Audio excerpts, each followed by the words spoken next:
কি রে কি তোর? দোস্ত আমার বুকে ব্যথা। বস কি পিছে বা পিছে বা পিছে বা এই, কি আজব, আমি পিছে কেন? তোর হসপিটাল নিতে হবো না? এটা ভালোবাসার ব্যথা দোস্ত। কই যাস? ভয় পাওয়ার কিছু নেই, আমি চোর ডাকাত ছিনতাইকারী কিছুই না। বিশ্বাস করেন, তাকে দেখার পরে তোমার বুকে ব্যথা শুরু হয়ে গেছে। এখন পর্যন্ত আমার জীবনে মানে আমার লাইফে আমি যত মেয়ে দেখছি আমার কোনোদিন ব্যথা হয় নাই। তাহলে আপনি ডাক্তার দেখান। আরে বাবা, এই ব্যথার মেডিসিন তো ডাক্তারের কাছে নাই, আপনার কাছে আছে। আরে আরে কি করছেন আপনি? আমি অয়ন, নাম্বারটা সেভ করে দিলাম। আপনার যদি কোনোদিন মনে হয় যে আপনি আমার ব্যথার মেডিসিন দিবেন, তাহলে আমাকে একটা ফোন দিন। আচ্ছা, ফোন দেওয়া লাগবে না, মিস কল দিন, আমি কল ব্যাক করবো। আমি তমা। আপনার বুকে ব্যথা এখনো আছে নাকি চলে গেছে? আছে, ব্যথা আছে, অনেক ব্যথা। তো মিস্টার অয়ন, আপনি ব্যথা কি কমাতে চান নাকি এই ব্যথা নিয়ে বাকি জীবন কাটাতে চান? কমাতে চাই, কমাতে চাই।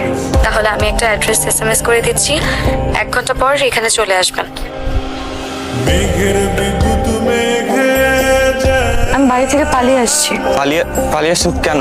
সে এই কথা না হয় পরে বলি। আপনার বুকে ব্যথা কমেছে? বুকে এক মিনিট, হ্যাঁ। দোস্ত তুই কই? বাসায় ঘুমাই। মেয়ে তো পালাই চলে আসছে। বাহ, মেঘনা চাটি বৃষ্টি। তা বিয়ে করে বাসায় নিয়ে যা, যারা দেখলে তোর ব্যথা ঠিক হয়ে যায়।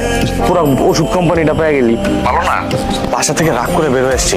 কিচ্ছু হইব না, এই মায়া নিয়ে গেলে বাসার সবাই তোর উপরে খুশি হয়, ওটা আরো তোর পুরস্কৃত করবো। আচ্ছা ঠিক আছে, আসেন। কোথায় যাচ্ছি? ওঠেন, তারপর বলতেছি, আসেন। আসসালামু আলাইকুম।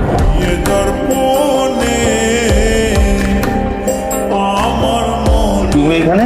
আঙ্কেল, আমি অয়ন। তোমার নাম তো আমার শুনতে হবে না, তোমার আমি ভালো করে চিনি। আঙ্কেল, আপনার মেয়ে। তোমার, তুই আমার মেয়ে নিয়ে পালাইছস? আমার মেয়ে মাস্টার ছেলে নিয়ে পালাইছস?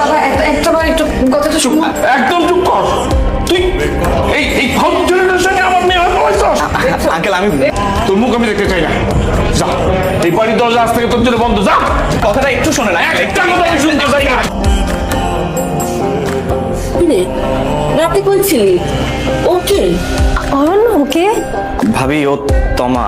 আজকেই পরিচয় আমাদের, কয়টা দিন আমাদের বাসায় থাকবে আর কি। বাহ, একদিনের পরিচয় তুমি একটা মেয়েকে রাস্তা থেকে বাসায় নিয়ে আসছো? এই, এটা কি সরেখানা পাইছো? এই তানভীরের আব্বা, এদিকে আসো। তোমার ভাই কাকে নিয়ে আসছে তুমি দেখো। কি রে অয়ন, কে এটা? ভাইয়া, ও ওই বাসা থেকে রাগ করে চলে আসছে, তো তো আমাদের বাসায় নিয়ে আসছি, কয়টা দিন থাকবে। খুব ভালো কাজ করছিস।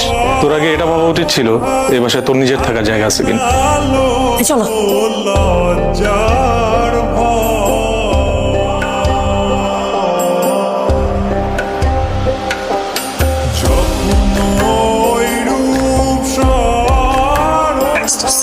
আমাদের ফ্রেন্ডস দিয়ে করলাম আজকাল রাতটা কোনো রকম আমি কাটাও।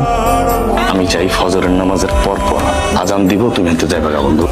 আমি কই যাবো, কি করতেছিস না? কই যাবো এটা তার আমি জানি না। আমি তো তোমার কন্ট্যাক্ট করে আনে নিয়ে আইনি যে বন্ধু তুমি আও।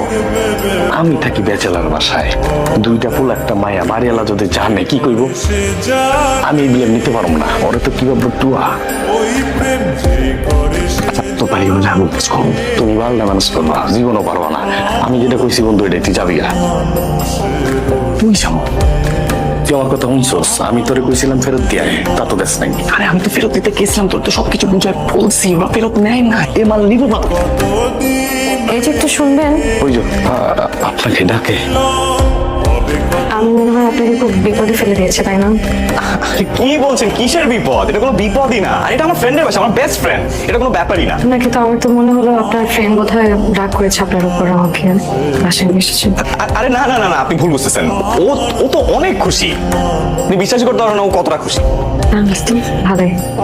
আমি ও যেটা বলছে ঠিকই, আমি অনেক খুশি।